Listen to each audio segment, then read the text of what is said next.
Muy buenos días, amigos televidentes, bienvenidos a Pulso Político aquí en TC Televisión. En este domingo, 18 de marzo, vamos a tratar sobre la crisis invernal. Crisis que se nos vuelve recurrente año a año. Y la pregunta del millón que nos hacemos todos los ecuatorianos es si esto se puede prevenir, si se puede hacer obras que a lo mejor no desaparezcan los riesgos, pero sí minimicen o neutralicen los impactos negativos que estamos viendo hoy en día. Para aquello hemos invitado a prefectos, a autoridades del sector agrícola y quienes lideran la Secretaría Nacional de Gestión de Riesgo. Veamos quiénes son nuestros invitados entonces. María del Pilar Cornejo, Secretaria Nacional de Riesgos. Mariano Zambrano, Prefecto de Manabí. Iván Gon Chang, Viceministro de Agricultura y Ganadería. Bueno, muy buenos días y bienvenidos a nuestros invitados. María del Pilar Cornejo, Secretaria Nacional de Gestión de Riesgos, buenos días. Mariano Zambrano, Prefecto de la provincia de Manabí, que por cierto es una de las más afectadas. Buenos días. Iván Gon, Viceministro de Agricultura y Ganadería, buenos días. Quien además van a ser los responsables, luego de que pase todo esto, de poder reactivar todas estas zonas afectadas, sobre todo en las zonas de cultivo. Los invito, amigos, a que veamos un primer reportaje que nos ha preparado Carlos Andrés Núñez, que nos va a servir como introducción para luego volver y entrar a desarrollar el tema. ¿Les parece? Ok. Veamos entonces el primer reportaje. Debido al impacto causado por las fuertes lluvias de las últimas semanas en varias zonas del país, el pasado 8 de marzo el gobierno decidió decretar el estado de excepción en 5 provincias: Manabí, Guayas, Loja, Los Ríos y El Oro. Lo que hace el estado de excepción es permitirnos mucha más flexibilidad, ahí sí hacer reajustes presupuestarios drásticos, etcétera, que lo haremos en caso de que sea necesario, pero ya se está interviniendo, vamos a profundizar esa intervención y lo que hace el estado de excepción es permitirnos movilizar recursos de cualquier sector menos educación y salud. Con ello ha ofrecido entregar a los gobiernos seccionales 15 millones de dólares a través del Ministerio de Finanzas para atender la emergencia, un 70% a las municipalidades y el 30% para los consejos provinciales. Ratificar ese compromiso que hemos tenido desde nuestros gremios con el Ministerio de Finanzas, de venir trabajando conjuntamente nuestros equipos técnicos a fin de que a través de este aporte podamos resolver estas necesidades que hoy apremian en los municipios. Pero los estragos de las lluvias son evidentes. De acuerdo con los últimos informes del Ministerio de Inclusión Social, al menos 14.000 personas permanecen en albergues de 16 provincias que las han acogido luego que se han visto obligadas a dejar sus casas por las inundaciones o porque las perdieron, mientras que la cifra de personas fallecidas por el invierno superaría fácilmente las 20. Al momento estamos en 16 provincias, 140 parroquias y tenemos alrededor de 14.000, un poco más de personas en situación de albergues, sea por los institucionalizados o sea también por albergues en familias acogientes. Pero provincias como Esmeraldas también se han visto afectadas gravemente por el invierno. La caída de puentes e inundaciones son la tónica en estas zonas. Claro, estamos bastante preocupados porque imagínense que ya la gente que pasamos, vivimos al otro lado y pasamos, ya no hay cómo pasar. Calculamos de que en términos de población aquí dejamos alrededor de 5.000 personas mínimos al margen de la comunicación. Colchón, la cocina se los llenó de agua. No pudimos ni hacer un desayuno, nada, porque todo se llenó ahí. Es probablemente que la casa, si el invierno se va a seguir prolongando, va a colapsar, ¿no? Se trata de una de las temporadas de lluvias más fuertes en los últimos 14 años, luego del fenómeno del Niño que azotó el país en 1998. Carlos Andrés Núñez, Pulso Político. Gracias, Carlos Andrés Núñez. Bueno, voy con María del Pilar Cornejo. María del Pilar Cornejo, hemos visto pues que el presidente de la República declaró el estado de excepción, pero había voces que pedían que se declare, se pedía primero el estado de emergencia, pero se declaró el estado de excepción. La pregunta del millón es, María del Pilar Cornejo, Secretaria Nacional de Gestión de Riesgo, ¿por qué se demoraron tanto en declarar el estado de excepción? Bueno, hay que tomar en cuenta varias cosas, ¿no? En el pasado, si hablamos 2008-2009, todavía no estaba conformada la Secretaría Nacional de Gestión de Riesgos como órgano rector. Se promueve la Ley de Seguridad Pública en septiembre del 2008, pero un año después se define quién es el órgano rector. Al tener una estructura de esta categoría, nosotros ya tenemos una institucionalidad que permite actuar sin necesidad de estado de excepción. Y el estado de excepción se determina porque la exposición de la población a la amenaza, en este caso la continuidad en las lluvias y posible incremento en las mismas, se iba a mantener de acuerdo con los pronósticos. Esto hace que se analice el escenario y sea necesario el estado de excepción. Ahora, el estado de excepción permite atender ágil, rápidamente a las zonas afectadas y va a permitir esta movilidad de recursos. Sin embargo, de aquello, el prefecto de la provincia del Guaya, el licenciado Jimmy Jairala, que por cierto también estuvo invitado el día de hoy, pero se excusó por problemas de agenda, él está insistiendo en que se dicte una normativa para establecer que las inversiones a realizarse puedan ser reembolsables y por otro lado está solicitando que se informe o que se determine quién califica la emergencia para poder cumplir con este estado de excepción. Mire, hay dos temas. Uno, cada una de las autoridades máximas de una institución puede actuar en situación de emergencia. Y en el caso de gestión de riesgos en el territorio, pueden actuar cualquier autoridad, llámese alcalde o llámese prefecto. Es decir, los gobiernos descentralizados, autónomos descentralizados. Así es, cada uno de ellos puede actuar. Hay una normativa que ya existe en el marco legal. Lo que se refiere es al tema de si vamos a reembolsar lo que se invierta. Nosotros en ningún momento hemos dicho que vamos a reembolsar esa inversión. Lo que hemos indicado es que se ha hecho una transferencia de un dinero que es extra presupuestario y que lo pueden utilizar si les conviene en temas de gestión de riesgo. Y por otro lado está el tema de que el gobierno central va a actuar en todos aquellos casos que sean necesarios. Después, ¿qué pasa? Tenemos otros programas para el después. Ahora, pero Jimmy Jairala, en base a lo que usted acaba de decir, dice, es que esos fondos nos correspondían, esos fondos no son producto de la emergencia, esos fondos ya nos correspondían. Son fondos extra presupuestarios, es decir, que no estaban definidos a qué se iban a destinar. En este momento que tienen ese extra presupuestario pueden determinar en qué los utilizan. Bueno, hechas esas aclaraciones, concentrémonos entonces en la afectación y los invito a que escuchemos, porque vamos a hacer en este momento un contacto telefónico con el abogado Clovis Álvarez, alcalde de Palenque en la provincia de Los Ríos, que por cierto es una zona tremendamente afectada. Señor alcalde, abogado Clovis Álvarez, gracias por atender nuestro llamado. Muchas gracias, muchas gracias. Le saluda Carlos Rabascal. Abogado Clovis Álvarez, bueno, ¿cuál es la situación de Palenque? Bueno, la situación de Palenque en el estado de emergencia se dio el 18 de febrero, donde se desbordó el río Palenque y se inundaron 18 sectores. Pero efectivamente el 19 de febrero se evacúan las familias en los sectores a los albergues. Actualmente tenemos 5 familias albergadas, es decir, 21 personas. Además tenemos 13 familias que permanecen en las casas de familias acogientes. Pero eso nos ha perjudicado enormemente, ya que tenemos en el sector agrícola afectado por la inundación aproximadamente en arroz 265 hectáreas y en maíz aproximadamente 479 hectáreas. Pese que en el transcurso de esta semana se están haciendo los censos correspondientes del MAGAR, la prefectura de Los Ríos, y de esa manera ver exactamente cuánto es el daño que nos ha perjudicado este desbordamiento del río Palenque. ¿Pueden calcular, señor alcalde, si bien usted nos ha informado cuál es la afectación a las familias y cuál es la afectación en términos de hectáreas? ¿Podemos darle un valor económico a esta afectación en función de hectáreas en términos de producción? Porque son hectáreas o cultivos o hectáreas que estaban en plena producción.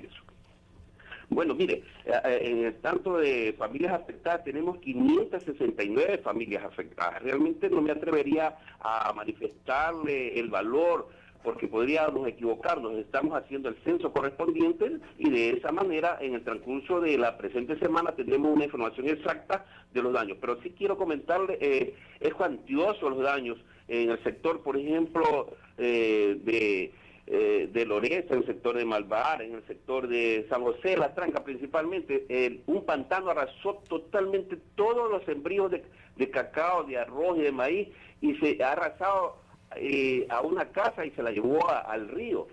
Tenemos maquinarias de la institución que represento abriendo ya el pantano porque hasta las vías quedaron totalmente incomunicadas. Ahora, señor alcalde, estas inundaciones y este impacto elevado, negativo, ¿se pudo haber prevenido, se pudo haber impedido, evitado?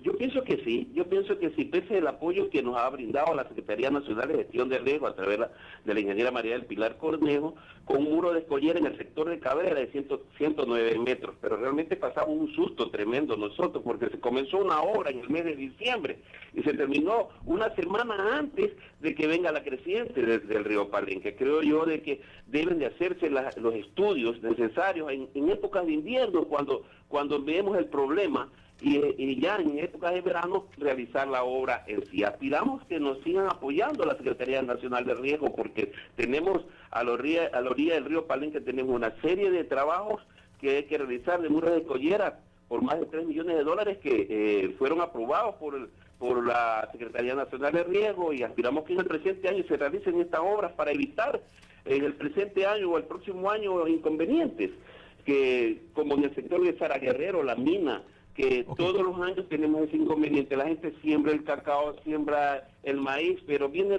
la época de invierno, automáticamente se inundan dichos sectores y se termina. Gracias, señor alcalde de Palenque, abogado Clovis Álvarez.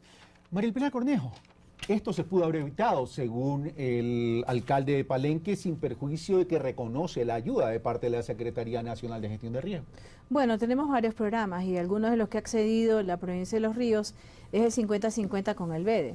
También fue una opción el 80-20. Muchos de esos muros los construimos nosotros subsidiando el 80% de las obras. Les toca también a los alcaldes priorizar en el caso de gestión de riesgos si consideran que es lo importante e invertir en eso. ¿Les toca priorizar? ¿Significa que no ha habido una adecuada política de priorización de parte de algunos gobiernos locales? Así es, no hablo del alcalde necesariamente de Palenque, pero hay muchos municipios que se han preocupado de otro tipo de obras que son más, yo diría, de cosmética, que no son necesarias, pero han hecho estas en lugar de hacer obras no van en función de las necesidades reales. Así es, y yo creo que la ciudadanía puede demandar de sus mandantes qué es lo que se necesita hacer y ponerse ya en otra posición diferente a la del pasado, de estar resignados a que esto suceda siempre. Ok, usted María Pilar, mencionó de que esto tiene que ver también la toma de la decisión de la declaración del estado de excepción por la intensidad de las precipitaciones y la prolongación de las precipitaciones. Por eso sería importante, damas y caballeros, que veamos lo que dice el director del INAMI. Veamos. Para el próximo mes esperamos que las precipitaciones sigan siendo sobre los valores normales o esperados en la región litoral especialmente, y parte sur de la región interandina.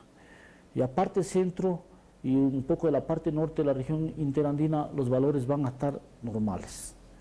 En la región amazónica también va a haber una predominancia de valores sobre los normales, pero esto no nos llame la atención porque prácticamente nos vamos acercando al periodo más lluvioso de la región amazónica, que es entre mayo, junio y julio. Para los próximos 3 meses, un acumulado considerando marzo, abril y mayo, en la parte de Manabí va a haber un excedente, valores sobre los normales o esperados, lo mismo que en la parte centro y sur de la región interandina. El resto del país, prácticamente los valores que se van a registrar van a estar entre los valores normales o esperados. María Pilar Cornejo, para continuar con usted y luego después del corte regresar a ampliar esta conversación con nuestros otros invitados, el señor viceministro de Agricultura y Ganadería y el prefecto de la provincia de Manabí, se va a extender hasta mayo, dice, en algunas zonas, dice el director del INAMI. Sí, es posible, porque justamente los pronósticos que nosotros analizamos para la solicitud de declaratoria de estado de excepción al señor presidente fueron los pronósticos tanto del mes como los trimestrales. Entonces, por eso hablamos de si la amenaza se sostenía en el tiempo, la exposición de la población iba a ser mayor porque ya estaban vulnerables. Es decir, si está inundado y va a seguir lloviendo, esa condición no va a cambiar. Entonces, había que tomar otras medidas. Ahora, la estimación que ustedes están haciendo, si bien están haciendo el censo, la estimación que están haciendo en términos de afectación de hectáreas, de hectáreas productivas, ¿a cuánto ascendería? Bueno, esa estimación la tendremos después de que terminemos el censo, porque esa información del censo nos dice no solamente la información de agricultura y ganadería, sino que también nos va a dar otro tipo de información que puede ser el tema de la vivienda. El tema de la vivienda, el tema ambiental, el tema de salubridad y el tema de impacto en la economía también, que ya vamos a tratar en los otros bloques. Pero este impacto negativo de este invierno, señora secretaria nacional de gestión de riesgo, comparado con los del Niño de hace 14 años, ¿cómo estamos? Bueno, en cobertura son menores. El área de impacto es menor que la del Niño 98 o por ejemplo el invierno fuerte del 2008 y 2009. Ya. En esa época teníamos toda la costa totalmente bajo agua. Ok, vamos donde el prefecto de Manabí antes de cerrar este corte, este primer bloque. Dice el director del INAMI que Manabí va a ser una de las zonas más afectadas, incluso pudiéndose extender a mayo. ¿Cuál es la evaluación que hace la provincia de Manabí, señor prefecto? Sin perjuicio que en el segundo bloque vamos a hablar del tema Manabí. Yo quiero agradecerle la oportunidad. Creo que más bien nos ha asustado la intervención del señor director del INAMI, porque voy a hablar en términos campesinos. Los cerros nuestros se están derritiendo por el exceso de agua. Recordemos que este invierno fue permanente al principio, pero no muy fuerte. Entonces esa agua va entrando porque nuestras tierras están erosionadas. Y acumuladas. Sí, exactamente. Entonces en estos momentos hemos tenido, para mí, mayores afectaciones que en la parte rural que en los niños del 83 y del 98. Lo que se nota menos es porque el gobierno nacional en Manabí ha hecho una gran infraestructura vial. Entonces, las afectaciones, si bien es cierto, hay en ciertas vías, pero las vías no se han interrumpido, sino por poquísimas horas.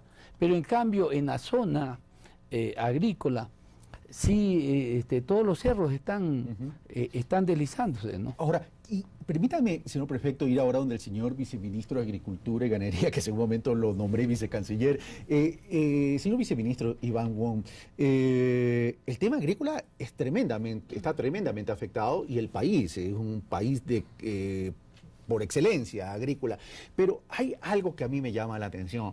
En esto está funcionando el seguro agrícola, señor viceministro, porque de año a año tenemos estas afectaciones, de año a año se habla del seguro agrícola, pero el seguro agrícola, si bien existe incipientemente o ya tiene una gran cobertura. Bueno, el seguro agrícola es un gran mecanismo, o sea, es un mecanismo para transferir riesgos y es de mucho provecho para aquellos agricultores que lo han adquirido. Desafortunadamente, la penetración del seguro es todavía, digamos, está creciendo, no es masivo, porque no existe la cultura. Nuestros agricultores, si bien es cierto, empiezan a conocer el mecanismo y este año aquellos que están recibiendo las indemnizaciones versus aquellos que están todavía con incertidumbre de qué va a pasar, están cayendo en cuenta de que el tener un seguro es algo provechoso. Pero eso significaría entonces que el seguro agrícola no está atado al crédito del Banco Nacional de Fomento o de la Corporación Nacional, de la Corporación Financiera Nacional. No, el mecanismo del seguro está atado al financiamiento. Lo que tenemos que analizar, y es parte de la información que vamos a diagnosticar con la información del censo, es que hay muchos agricultores en el sector rural que tienen otros mecanismos de financiamiento y no necesariamente son formales. Al no ser formales, no acceden directamente a estos mecanismos de prevención. Gracias, señor viceministro. Bueno, vamos a hacer una primera pausa y regresamos de inmediato. Venimos de inmediato, amigos televidentes.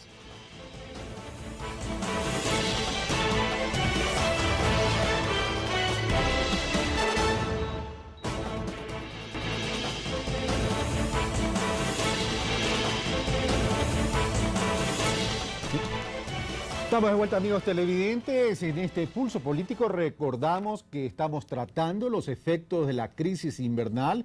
Estamos con María Pilar Cornejo, secretaria nacional de gestión de riesgo, el señor prefecto de la provincia de Manabí, Mariano Zambrano, y el viceministro de Agricultura y Ganadería, Iván Wong.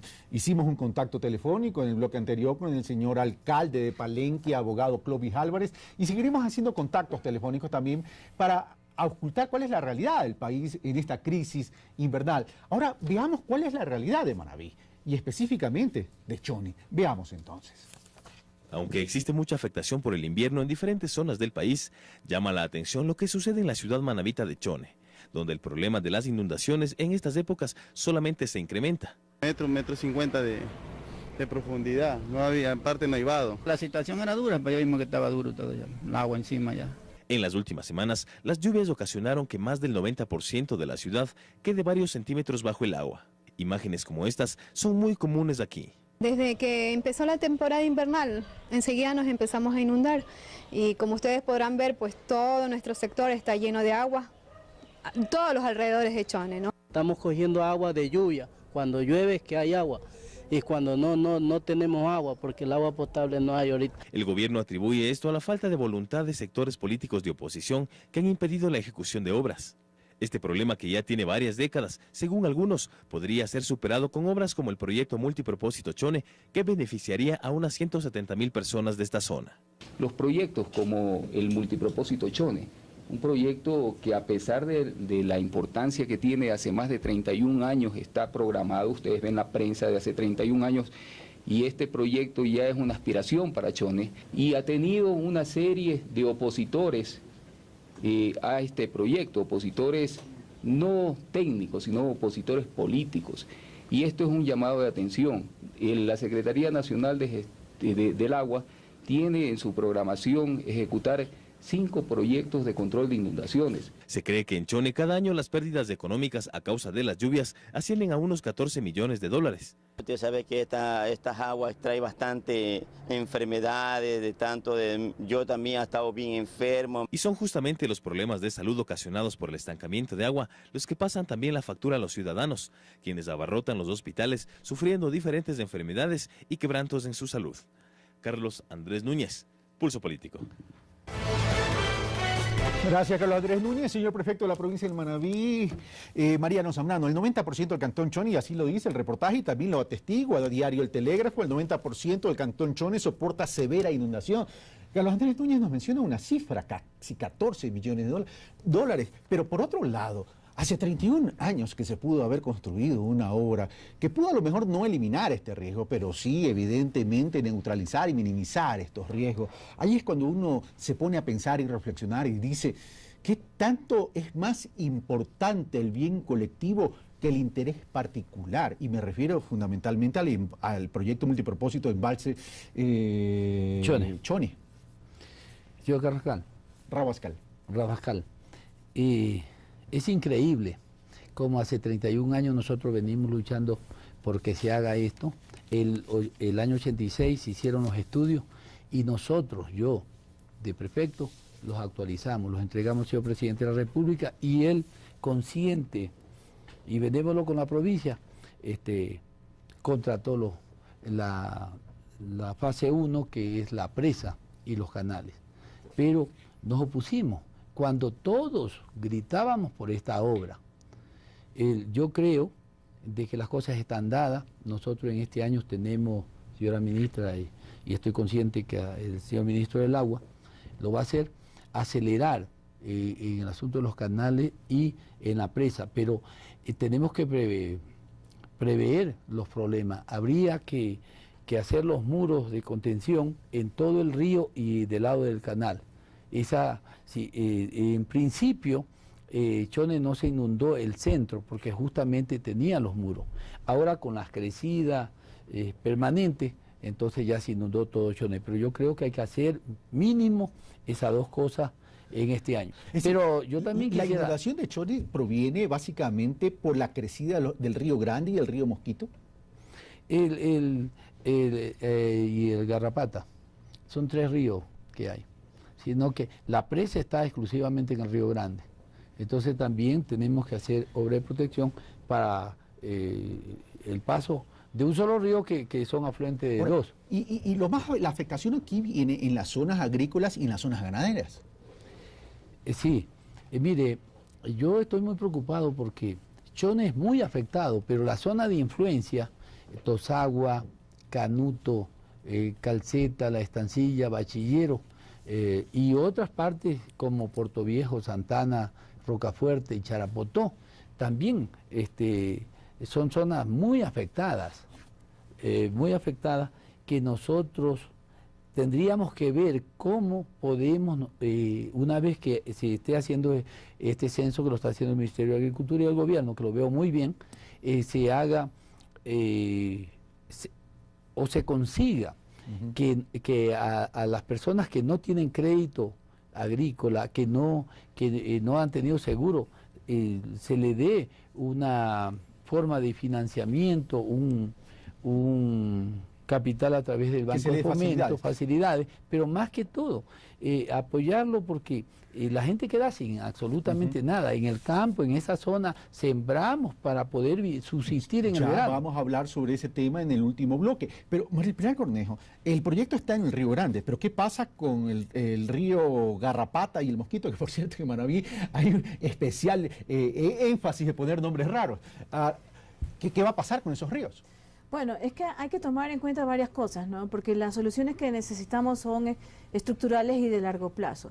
Cuando uno analiza toda la problemática de Chone, tiene que irse un poco más allá y ver los humedales. ¿Qué humedales tenían y qué humedales han sido invadidos? Algunos han sido secados para ser convertidos en zonas de cultivo. Y estos humedales son las esponjas que ha tenido la naturaleza para absorber los excesos de agua. Pongo un ejemplo que yo conozco un poco mejor, que es el de Abras de Mantequilla en la zona de Vinces. La diferencia en el nivel de agua entre verano e invierno es 6 metros. Eso significa que ese humedal es capaz de absorber un volumen de agua muy grande. Lo mismo pasaba en la Segua, pero hemos ocupado la Segua también indiscriminadamente. Soluciones ahora que ya esto está hecho. El problema de ciudades como Chone no solamente es el tener muros en los canales, es que los drenajes se respeten, que las ordenanzas se respeten. Tenemos conocimiento de por ejemplo, un cementerio que ha tapado una zona de drenaje y son cosas que no se toman en cuenta. Entonces también es necesario que los alcaldes pongan orden en su territorio. Y la otra, que va relacionada un poco y que hemos hablado con el señor prefecto, de cómo reactivar la economía de estas personas que no tienen ningún seguro, ningún tipo de crédito, es la reforestación, porque gran parte del problema en Manabí es la pérdida de los árboles. Estos pulmones. Estos pulmones que retienen el sedimento tanto en la época seca como en la época de lluvias. Ahora, Iván, ¿esto no nos refleja una falta de planificación en las distintas localidades? Porque, por ejemplo, esto de hace 31 años, este embalse hubiera podido ayudar. Y este embalse hubiera sido necesario no solamente para regular los excedentes de agua, sino que hubieran servido para luego de la crisis. Bueno, más allá de una falta de planificación, yo creo que lo que obliga a una situación como esta es a replantear cómo se debe planificar. No solo dónde se van a ubicar las áreas productivas, sino las agendas productivas de cada provincia. Creo que es una gran oportunidad de que el trabajo que se está haciendo ahora en conjunto con las diferentes entidades para atender una emergencia sea el momento para atender la planificación. Ahora, Iván, un momentito, ya tenemos en la línea a Danilo Mora, alcalde de Zaruma. Le rogamos al señor alcalde de Zaruma que nos espere un momento mientras terminamos el diálogo con el señor viceministro de Agricultura. Ahora, pero si hay que replantearse este tema también pasa no solo por planificación local, sino que también pasa por una corresponsabilidad de todo el mundo, ¿verdad? Ahora, hay muchos asentamientos que no deberían estar, lo que dice Iván Wong. O sea, hay gente que tiene sus cultivos en zonas de alto riesgo, pero el temor que tienen a veces estos agricultores, y no solamente en el campo, también a veces en la ciudad, es que si me reubican, ¿dónde voy a trabajar? ¿Qué voy a cultivar? Sí, efectivamente, eso es uno de los puntos críticos también, ¿no? Hay muchas de las áreas afectadas que son zonas o muy bajas o que están prácticamente a donde hay más riesgos. Eso es una realidad, creo que vamos a poder reiterarla con la evaluación o con los resultados del censo. Sin embargo, no va más allá, digamos, del sentimiento individual de cada agricultor, de qué voy a hacer. Es una necesidad de ver más allá de lo inmediato. Es una planificación y alineamiento de algunos factores, porque los factores de producción no solo es el cultivo y no solo es el agricultor. Hemos visto el comentario del agua, y agua en dos sentidos. Uno, prevención de inundaciones, y luego también la parte de atención de sequía, claro, la parte de riego, ¿no? Que en Manabí es tremendamente y en el caso de Manabí, el proyecto multipropósito Chone atiende los dos aspectos, ¿no? Ok, ¿tiene algo que opinar al respecto? Primero voy con el prefecto y después voy con María Pilar, y ahí donde el alcalde de Zaruma. Cuando usted habló de cómo se va a recuperar, tuvimos una reunión con la señora ministra y el señor ministro del Agua sobre una carretera que se llama Quiroga-Membrillo. Hay 13 kilómetros que, en ese rato que me dijo la señora ministra que la iba a clausurar, yo me sorprendí, pero porque no sabía la magnitud del problema. pero una vez que hice un sobrevuelo, los mismos habitantes de la zona en esos 2 kilómetros dicen que no se puede rehabilitar, porque no se pueden tocar ahora los cerros. Entonces yo le dije a la señora ministra, al señor subsecretario del Agua, y ahora le traslado a usted, que tenemos que hacer ahí un trabajo serio, planificado para recuperar toda la zona, porque el problema ha sido la deforestación. Afortunadamente nosotros, creo que es la única provincia que tiene bastante experiencia en esta administración nuestra, nosotros hemos sembrado 65.000 hectáreas, 20.000 con el plan proforestal, el resto pero ojalá solo. Pero ojalá que esto que estamos hablando el día de hoy no sea producto de la crisis, porque el problema es que cuando suceden las cosas tratamos el tema y no establecemos políticas y estrategias por convicción y no hacemos el seguimiento. No digo que este sea el caso, me refiero como tema cultural del país. Yo creo que esta experiencia debe a nosotros obligarnos a que la reforestación sea política de Estado, especialmente en Manabí, porque todos los cerros en este rato están deslizándose. Como dijo usted, utilizó la palabra campesina, se están derritiendo. Se están derritiendo. Vamos de María Pilar Cornejo y después vamos donde la alcaldesa Saruma. Sí, un comentario. El día jueves me reuní con el alcalde Salite, con Francisco León, y le decía, pero ¿por qué si ustedes saben que puede haber inviernos en que se lleve todas las cosechas, por qué siguen sembrando? ¿Por qué no hacemos un cambio de actividad y sembramos arroz en verano y le damos un valor agregado a esa producción en invierno? Y se quedó pensando, esta es una temática que tenemos que en realidad analizar a fondo. Pero eso me lleva a la siguiente pregunta. Los gobiernos locales o provinciales, a excepción de las grandes, Pichincha, Guayas, Azuay y Manabí, ¿están preparados? No, pero nosotros hemos planteado en algunos momentos programas. Por ejemplo, después del déficit hídrico en el 2009 en Manabí les dijimos que podíamos financiar albarradas. No tuve ni una solicitud. Hasta el día de hoy he tenido ni una. Ok, vamos ahora a la provincia del Oro, donde a través del contacto telefónico tenemos ya al señor alcalde de Saruma, a don Danilo Mora. Gracias por la gentil espera, don Danilo, alcalde de Saruma. Cuéntenos, ¿cuál es la afectación allá en Saruma y en la provincia del Oro? Muchísimas gracias, un saludo muy cordial a todos quienes hacen TC Televisión y a todos sus televidentes. Efectivamente, está siendo golpeada bastante fuerte lo que es la parte alta de la provincia del Oro, específicamente los cantones de Saruma, Piñas, Balsas, Marcabelí, Atahualpa. En el ingreso de Saruma tenemos algunas novedades de que la vía, la mesa, está a punto de colapsar alrededor de unos 400 metros, estamos a punto de quedarnos incomunicados. En la vía al sector oriental, que son algunas parroquias, como tenemos Cinsado y Salvias, también la mesa está cediendo y estamos a punto también de colapsar en ese sector. Y en el sector occidental, que también hay un grupo de parroquias como son Malva, Muluncay y Arcapamba, la mesa y hay un movimiento de masas que también está a punto de colapsar la vía. Y más aún que en la parte superior queda un pabellón de la Universidad Nacional de Loja que también está a punto de colapsar. En estructura educativa estamos con algunos problemas, escuelas con deslizamientos de tierras, pabellones de aulas que están también a punto de irse. En el colegio 26 de noviembre tenemos un muro de contención que está a punto de caer arriba de un pabellón del mismo colegio. En la escuela Reinaldo Espinosa tenemos un problema similar. En el colegio nocturno Miguel Sánchez Astudillo también el mismo problema. El año pasado la Secretaría de Gestión de Riesgos, a la cabeza de María Pilar Cornejo, nos ayudó a mitigar los problemas en el Cerro del Calvario. Yo creo que el Cantón Saruma fue uno de los grandes beneficiados en este tema, habida cuenta de que habíamos venido gestionando durante algún tiempo atrás el que nos ayuden y nos colaboren en el Cerro Calvario, porque estaban ahí implicadas más o menos unas 1.750 personas y unas 950 casas. La Secretaría de Riesgos nos apoyó, nos ayudó casi con $5.100.000 no reembolsables, por lo cual siempre lo he hecho público el agradecimiento, pero lamentablemente las circunstancias que se están dando en la parte alta de la provincia del Oro están adversas para nosotros, sabiendo que somos municipios pequeños y que realmente lo que más nos falta son los recursos. Le pregunto, señor alcalde, le pregunto lo mismo que le pregunté a un colega suyo, a Globis Álvarez, alcalde de Palenque. ¿Esto se pudo haber evitado? Porque el diagnóstico es dramático y los efectos también son dramáticos, pero el tema es, la ayuda está viniendo, por un lado, está llegando a tiempo, y por otro lado, ¿se pudo haber evitado con un trabajo planificado, estratégico de prevención? Bueno, no creo, porque las lluvias acá se han agudizado. Creo que hemos incrementado 20 veces más de lo que normalmente llueve en el sector. ha sido bastante drástico. Lo que nosotros como municipio hemos podido durante todo el año trabajar en limpieza de cunetas, etcétera, de tal manera que como municipalidad, a la medida de las posibilidades, hemos venido trabajando. Más aún que también la municipalidad en su plan de desarrollo tiene bien asentada la situación crítica de sectores de riesgos que existen en el sector de Zaruma, donde no se permite ningún tipo de construcciones.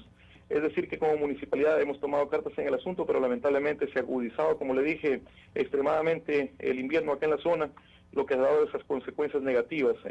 Si bien es cierto, no han habido esos problemas anteriormente, pero lamentablemente con la crudeza del invierno es lo que hemos tenido estos inconvenientes, ¿no? Gracias, señor alcalde. Hemos estado a través del contacto telefónico con el señor alcalde de Zaruma, Danilo Mora. Volvemos a María Pilar Cornejo. Bueno, las consecuencias son tremendas. Ahora, esto es en todo, básicamente en el litoral, pero ¿qué pasa? Hemos hablado de Manaví, hemos hablado de los ríos, hemos hablado del Oro. ¿Qué pasa con, bueno, ya vamos a hablar de Loja, pero primero quiero en la costa, ¿qué pasa con Esmeralda, señora secretaria?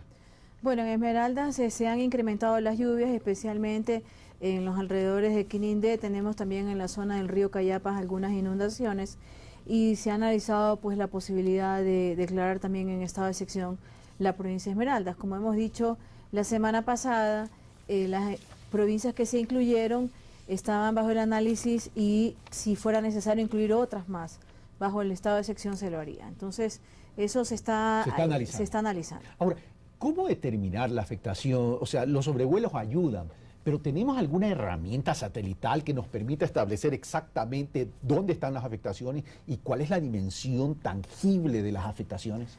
Sí, apenas comenzaron a evidenciarse que las lluvias continuarían a fines del mes de febrero, nosotros activamos un mecanismo de ayuda internacional que hay, en el cual se obtienen imágenes satelitales en tiempo real para poder analizar la magnitud. Esas imágenes han llegado el día jueves y están en proceso de ser analizadas para comparar con el pasado y determinar la magnitud real de esas inundaciones, porque puede haber lugares que por alguna razón estén realmente incomunicados y que ni las autoridades locales ni las nacionales nos hayamos enterado de que tienen un problema. Entonces eso nos serviría también para dirigir la atención y determinar también si se declara en estado de excepción algún otro territorio. Gracias, señora secretaria. Iván Wong, el tema agrícola, volvemos, hay una afectación principal. Esto va a originar problemas sociales, problemas económicos con los agricultores, pero también un problema de precios. El tema de los precios lo vamos a tratar en el bloque posterior, pero me llamó la atención. Existen agricultores que no tienen créditos formales, sino que no son formales y por tanto no tienen el seguro crédito. Pero me quedó ese tufito, llamémos así, diciendo no son formales. ¿Qué significa esto? ¿Que están en manos del chulco, de financiamiento de carácter irregular? Y si es así, ¿cómo se los va a ayudar? No, hay productores que eventualmente digamos, acceden a créditos de prestamistas o de otros tipos de fuentes. No lo tenemos realmente cuantificado en este momento, por eso les decía, es parte de la información censual que quisiéramos tener una idea, porque seguramente del censo, de la información censual, sí, del censo, para poder medir y tener sectorizadas, porque en aquellas zonas donde el productor probablemente no accede a la banca, ya por diferentes razones, es probable que también tenemos que pensar en buscar alternativas de solución para esos mecanismos, ¿no? Ya el Banco de Fomento está trabajando en tipos de créditos quirografarios. Anteriormente tenía un crédito de quirografario de $7.000, acaba de elevar su cupo a $15.000. Entonces son mecanismos que se están desarrollando como medidas para esta reacción que tenemos que dar. Mariano Zambrano, ¿querías acotar algo? Yo quiero acotar algo. ¿Qué vamos a hacer con Manaví, que tiene 30.000 hectáreas afectadas, de las cuales 11.000 están perdidas? Y si consideramos que el seguro agrícola solamente ha sido para 1.900 hectáreas, entiendo que aproximadamente de esas 1.900, unas 1.000 hectáreas son las afectadas por el seguro. Y créame que todo agricultor o todo campesino con seguridad que está endeudado, porque el campesino por los sistemas aplicados está muy pobre. Entonces yo creo de que hay que hacer algo global para la provincia. Si me permiten, en el caso del seguro... ¿Les parece si la respuesta, para dejar también un poquito de suspenso y ponerle un poco de chimichurri al programa, les parece si lo hacemos después del corte? Venimos de inmediato.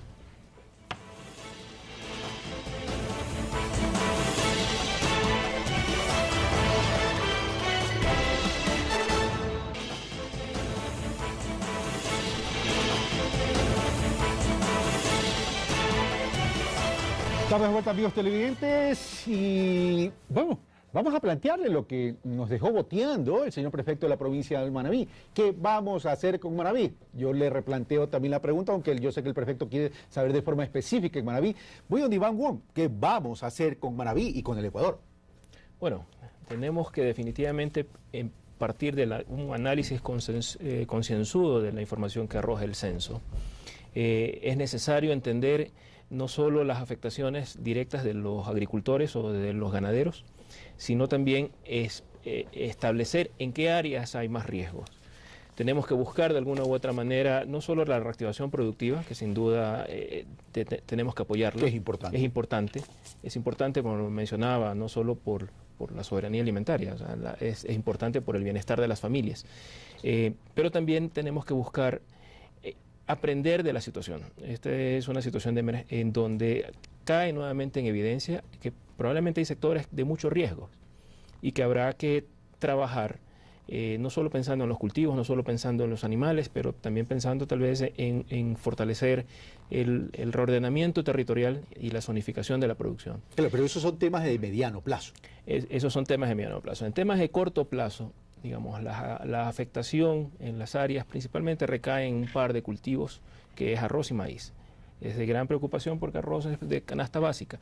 Sin embargo, preveyendo lo que pudiera pasar en temas de precios, el gobierno mantiene una reserva estratégica de arroz, que es la que podría ayudar a regular precios y obviamente a poner en disponibilidad el producto en caso de que haya alguna... Bueno, aquí me surgen otras inquietudes, señor viceministro. ¿Va a haber escasez? Prevemos que no. Confiamos en que no haya. ¿Por qué? Porque hay zonas que, si bien es cierto, algunas se ven afectadas, otras se ven favorecidas también por el tema del agua, y especialmente para las siembras de verano. Ahora, y la pregunta puntual del prefecto, ¿qué va a pasar con aquellos que no tienen seguro agrícola?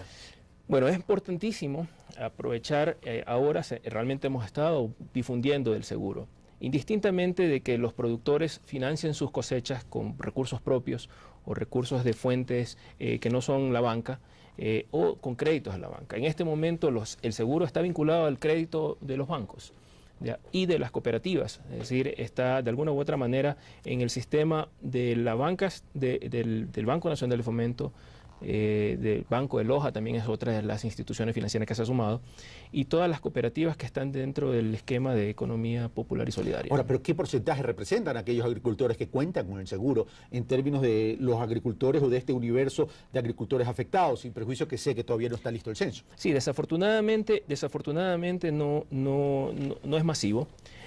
Y otra cosa que tenemos que considerar, aquellas pólizas que en este momento se están indemnizando son pólizas contratadas cuando se empezaron las siembras. Las siembras afectadas en el caso de los ciclos cortos no son siembras recientes, son siembras que se hicieron desde octubre, noviembre del año anterior. Entonces creo yo que aquí el aprendizaje y el mensaje a todos los agricultores es que pensemos que para las cosechas de verano adquieran el seguro. Okay. Tienen que adquirir el mecanismo que ayuda a transferir riesgos, especialmente en aquellas zonas que eventualmente sabemos que pueden... Señor prefecto, ¿usted quería acotar algo para irnos de nuevo a otro reportaje y regresar? Es que aquí nos vamos a encontrar con un dilema muy grande, que Manabí es minifundista. Manabí tiene un promedio de 3 hectáreas, 5 hectáreas por persona, no tiene más. Entonces, no todo el mundo puede obtener el seguro agrícola. Y por otra parte, todo el mundo que ha perdido, si bien es cierto, hay productos en otros lados, pero ¿cómo lo van a adquirir ellos? O sea, su economía está totalmente debilitada. En el caso del seguro agrícola que promueve el Estado, es un mecanismo casualmente enfocado a pequeños y medianos productores. Y es un mecanismo que está subvencionado en el 60% del costo, del valor de la prima neta por el Estado. Ya, pero este tema tendría que ver es porque se tome conciencia que el agricultor pequeño y mediano deba tomar el seguro. El problema es que ya no lo tomaron. Así es. Desafortunadamente para gran parte de las zonas afectadas actualmente, o sea, debería ser un motivante. No considerar al seguro o a la prevención como un gasto extra.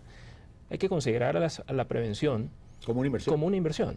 ¿Ya? Esto es como los seguros médicos, o sea, uno piensa que uno está exento de todos los males. No, hay que tener un grado importante de atención a prevenir. Ahora, voy a María Pilar Cornejo otra vez. María Pilar Cornejo, hemos hablado de la costa, hemos hablado del litoral, pero ¿qué pasa con la sierra? Bueno, en la sierra tenemos problemas en lo que son las estribaciones de la cordillera, también en vías. Gran problema son deslizamientos en las vías que pertenecen a consejos provinciales, como es el caso de Bolívar, por ejemplo, o el caso de la provincia de La Suay. La provincia de La Suay, el caso es patético porque están incomunicados o permanentemente interrumpidas las vías de comunicación entre los diferentes municipios y el Consejo Provincial no actúa. Entonces, en estas condiciones, Obras Públicas, el Ministerio está diseñando un programa para que todos los consejos provinciales tengan también un programa que subsidie parte de esta rehabilitación vial, que es importante para el país y para los pequeños agricultores, porque normalmente aquellos grandes tienen cómo transportar sus productos fuera de las zonas donde los obtienen, pero los pequeños no. Y el tema en la sierra básicamente es deslizamientos. Es un problema crítico. Si pasamos del Oro a Loja, sigue siendo el problema de deslizamientos, y aquí viene ya un tema de drenaje urbano. La afectación en ciudades en la provincia de Loja es por la ineficiencia y lo que están obsoletos los sistemas de drenaje urbano. Volvemos a lo mismo, no hemos sido capaces de reaccionar ante las eventualidades. Así de forma preventiva, me refiero. Así es, y tenemos muchas ciudades como por ejemplo Celica, donde nosotros hemos financiado soluciones ya estructurales a largo plazo donde no ha habido problemas. Pero hay un problema gravísimo en la sierra, que la gente construye sobre los embalados, que es cerrar los canales para que no se ahoguen los niños, para que no tiren basura, etcétera, pero finalmente se olvidan y terminan construyendo. Entonces el mayor problema que tenemos es el tema de quebradas, falta de drenajes en zonas urbanas y deslizamientos. Pero terminan construyendo bajo la paciencia y mirada de las autoridades. Bueno, este es un tema que pedimos que los alcaldes pongan orden en su territorio. Entonces, en algunas ocasiones, cuando ya no lo han hecho, nos toca intervenir. Señor prefecto, los conceptos de regionalización, de descentralización, de gobiernos autónomos, ¿nos va a ayudar a recuperar el sentido común de que tenemos que planificar para prevenir todos estos riesgos? Bueno, los gobiernos descentralizados hemos hecho grandes esfuerzos, pero recordemos que este gobierno es el que a nosotros nos ha dado un poco más. Nosotros anteriormente hemos venido con los mismos problemas, hemos venido tratando de utilizar al máximo esos recursos. Es falta de recursos, no es que tampoco ha sido descuido. Entonces, mire, yo le puse el ejemplo en principio que gracias a que la infraestructura de primer orden está bien, por lo menos nosotros nos trasladamos a todas las parroquias, a todos los cantones. No solo es cuestión de recursos, señor prefecto, porque usted mismo reconoce que uno de los graves problemas que ha tenido el país es el tema de forestación. Desde luego, pero digo, dentro del esfuerzo que se hace, por ejemplo, en la reforestación, no todo el mundo lo hace, es verdad, pero tampoco el asunto, por ejemplo, de los canales. Recién las competencias de los canales de río nos entregaron a fines de año anterior. Entonces nosotros no pudimos haber hecho algo porque ese en Manaví es un gran problema, los canales que están asolvados.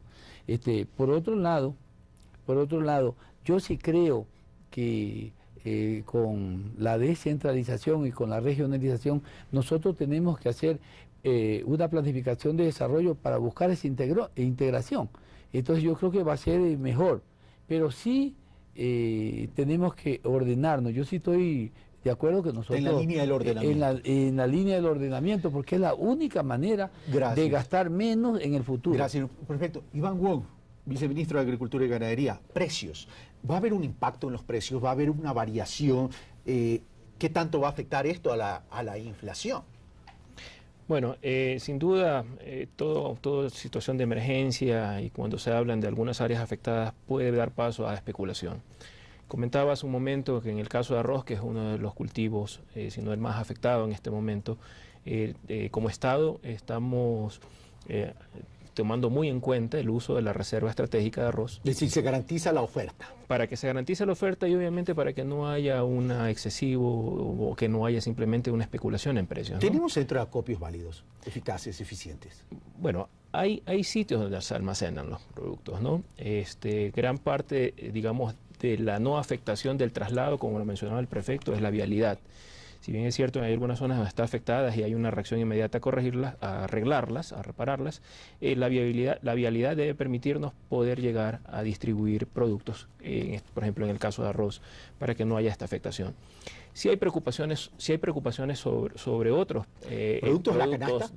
productos que pueden incidir en la canasta. ¿Cómo cuáles? Maíz, que tiene que ver con balanceados, pero a pesar del impacto del invierno, es uno de los temas que se está discutiendo con los industriales maiceros, con los industriales de productores balanceados, es que tienen una preocupación de que vamos a tener una buena cosecha, a pesar de las áreas afectadas. Entonces, sí es necesario, y estamos pendientes del tema, de realizar los controles de precios que correspondan. ¿Y la industria avícola cómo queda?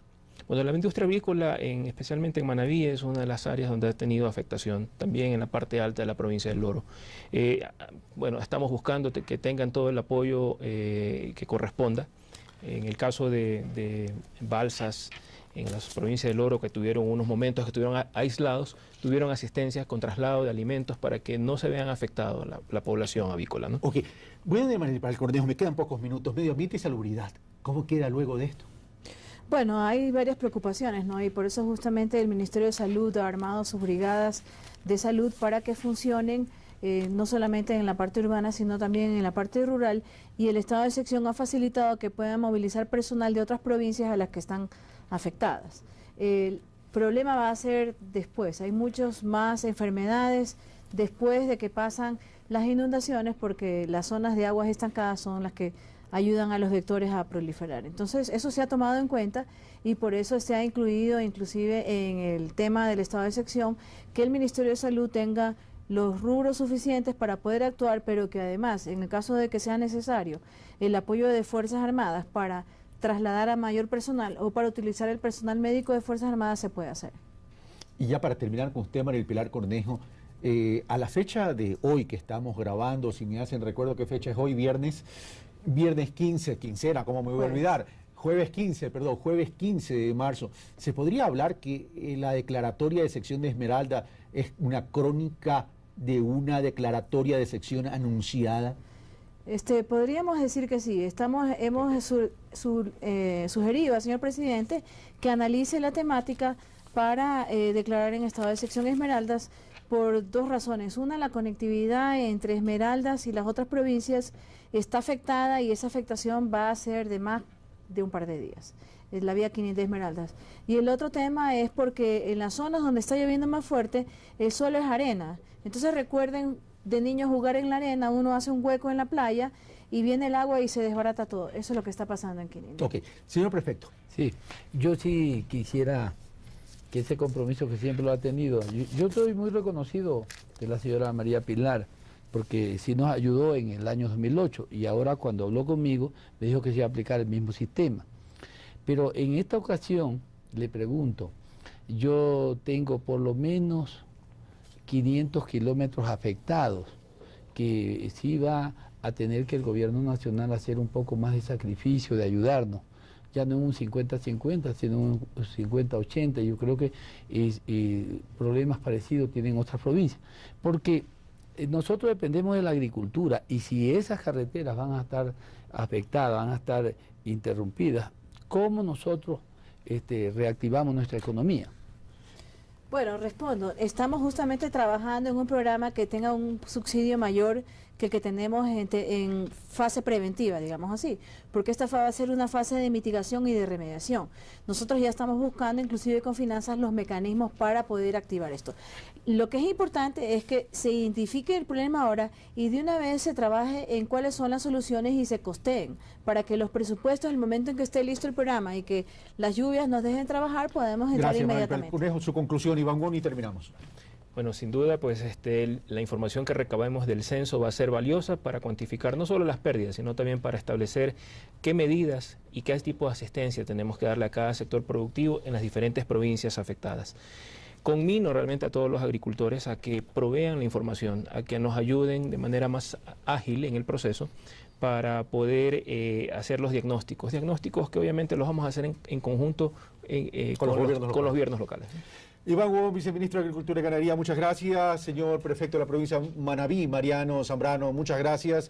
Okay. Y señora secretaria nacional de Gestión de Riesgo, Mariel Pilar Cornejo, muchas gracias. Como también muchas gracias a los alcaldes quienes nos acompañaron vía contacto telefónico. Y por cierto, muchas gracias a ustedes, nuestros televidentes y la ciudadanía que siempre sintoniza Pulso Político, preocupado de temas estructurales, no solo coyunturales, que tiene el país. Y digo estructurales porque la crisis invernal es recurrente. La coyuntura es el momento. Lo que tenemos que hacer es cambiar esa realidad. Un fuerte abrazo, los espero el próximo día domingo. Gracias.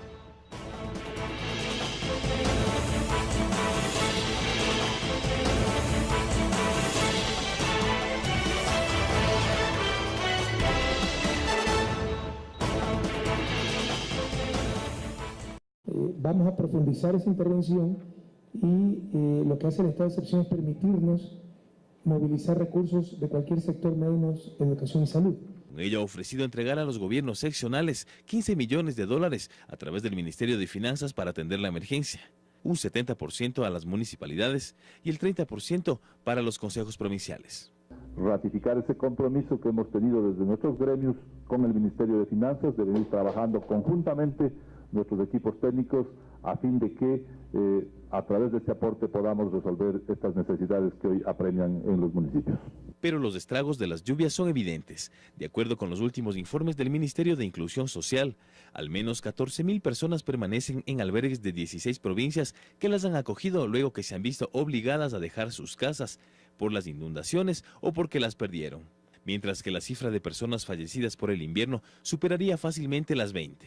Al momento estamos en 16 provincias, 140 parroquias y tenemos alrededor de 14.000, un poco más de personas en situación de albergues, sea por los institucionalizados o sea también por albergues en familias acogientes. Pero provincias como Esmeraldas también se han visto afectadas gravemente por el invierno. La caída de puentes e inundaciones son la tónica en estas zonas. Claro, estamos bastante preocupados porque imagínense que ya la gente que pasamos, vivimos al otro lado y pasamos, ya no hay cómo pasar. Calculamos de que en términos de población aquí dejamos alrededor de 5.000 personas mínimos al margen de la comunicación. Colchón, la cocina se los llenó de agua. No pudimos ni hacer un desayuno, nada, porque todo se llenó ahí. Es probablemente que la casa, si el invierno se va a seguir prolongando, va a colapsar, ¿no? Se trata de una de las temporadas de lluvias más fuertes en los últimos 14 años, luego del fenómeno del Niño que azotó el país en 1998. Carlos Andrés Núñez, Pulso Político. Gracias, Carlos Andrés Núñez. Bueno, voy con Mariel Pilar Cornejo. Mariel Pilar Cornejo, hemos visto pues que el presidente de la República declaró el estado de excepción, pero había voces que pedían que se declare, se pedía primero el estado de emergencia, pero en base a lo que usted acaba de decir, dice, es que esos fondos nos correspondían, esos fondos no son producto de la emergencia, esos fondos ya nos correspondían. Son fondos extra presupuestarios, es decir, que no estaban definidos a qué se iban a destinar.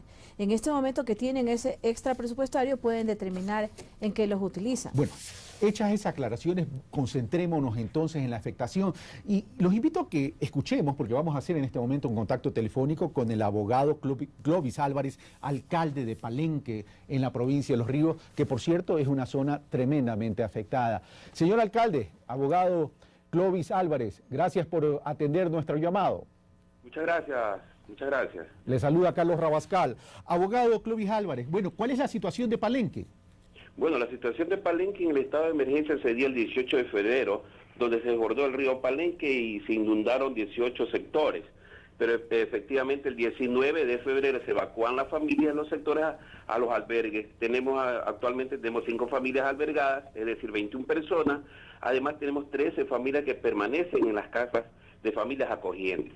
Pero eso nos ha perjudicado enormemente, ya que tenemos en el sector agrícola afectado por la inundación aproximadamente en arroz 265 hectáreas, y en maíz aproximadamente 479 hectáreas. Pese que en el transcurso de esta semana se están haciendo los censos correspondientes del MAGAR, la Prefectura de los Ríos, y de esa manera ver exactamente cuánto es el daño que nos ha perjudicado este desbordamiento del río Palenque. ¿Pueden calcular, señor alcalde, si bien usted nos ha dado, nos ha informado cuál es la afectación a las familias y cuál es la afectación en términos de hectáreas, podemos darle un valor económico a esta afectación en función de hectáreas en términos de producción? Porque son hectáreas o cultivos o hectáreas que estaban en plena producción. Bueno, mire, tanto de familias afectadas, tenemos 569 familias afectadas. Realmente no me atrevería a manifestarle el valor, porque podríamos equivocarnos. Estamos haciendo el censo correspondiente y de esa manera, en el transcurso de la presente semana, tendremos una información exacta de los daños. Pero sí quiero comentarle, es cuantioso los daños en el sector, por ejemplo, de Loreza, en el sector de Malvar, en el sector de San José, La Tranca principalmente. Un pantano arrasó totalmente todos los sembríos de cacao, de arroz y de maíz, y se ha arrasado a una casa y se la llevó al río. Tenemos maquinarias de la institución que represento abriendo ya el pantano, porque hasta las vías quedaron totalmente incomunicadas. Ahora, señor alcalde, estas inundaciones y este impacto elevado, negativo, ¿se pudo haber prevenido, se pudo haber impedido, evitado?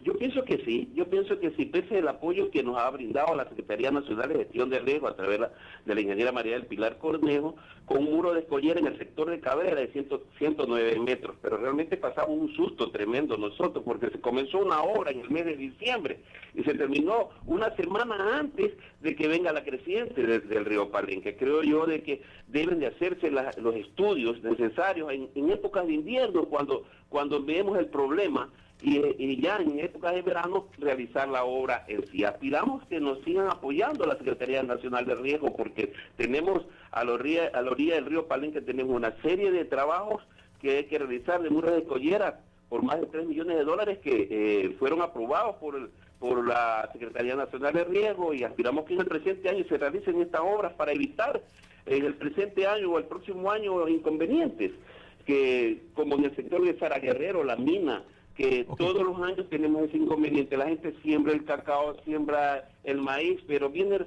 la época de invierno, automáticamente se inundan dichos sectores y se termina. Gracias, señor alcalde de Palenque, abogado Clovis Álvarez. María del Pilar Cornejo, esto se pudo haber evitado, según el alcalde de Palenque, sin perjuicio de que reconoce la ayuda de parte de la Secretaría Nacional de Gestión de Riesgo.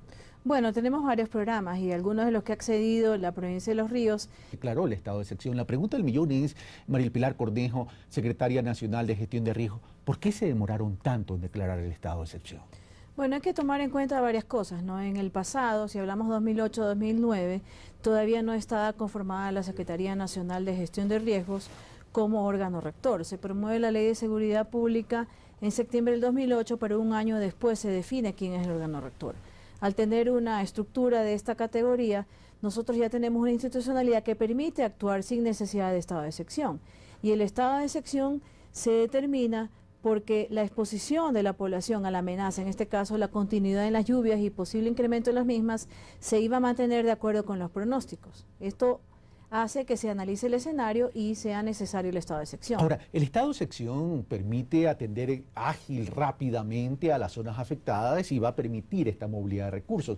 Sin embargo, de aquello, el prefecto de la provincia del Guaya, el licenciado Jimmy Jairala, que por cierto también estuvo invitado el día de hoy, pero se excusó por problemas de agenda, él está insistiendo en que se dicte una normativa para establecer que las inversiones a realizarse puedan ser reembolsables, y por otro lado está solicitando que se informe o que se determine quién califica la emergencia para poder cumplir con este estado de excepción.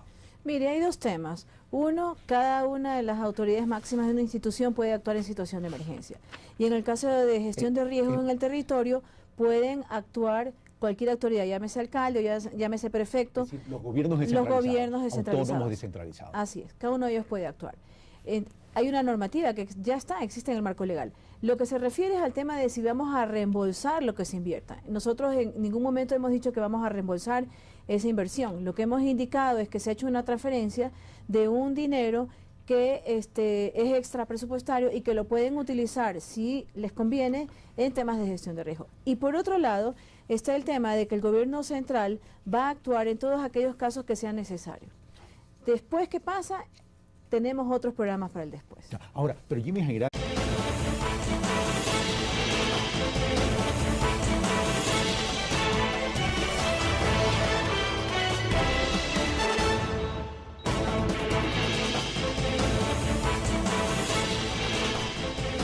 Muy buenos días, amigos televidentes, bienvenidos a Pulso Político aquí en TC Televisión. En este domingo 18 de marzo vamos a tratar sobre la crisis invernal.